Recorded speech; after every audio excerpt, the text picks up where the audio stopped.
since 2012 I've been wintering bees in nukes, and in this general configuration of openings, with the top one open a half to a third, the top auger hole reduced by a wine cork, the bottom one closed, and then this small one at the bottom to carry out the dead.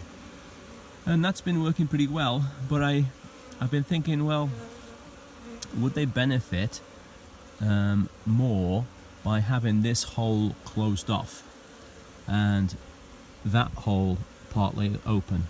So this year I've ran,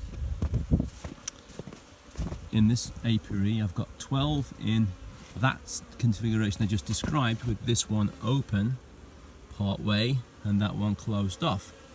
The idea being that there's a lot of air, warmth, that comes out the top of this hole, and so does that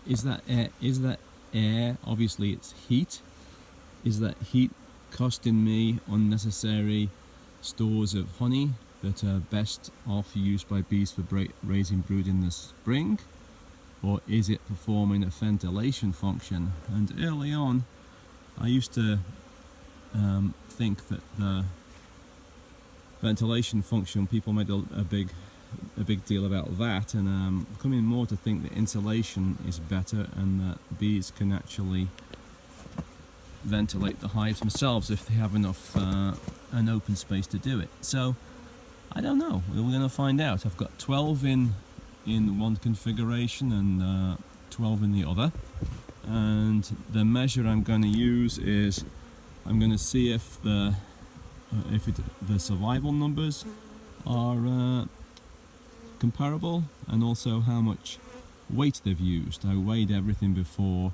I wrapped it, and then we'll see. All these in this little group are all from the same queen stock, all started at the same time, and I took mite counts of the brood that I used to start the nukes with, so I've got as many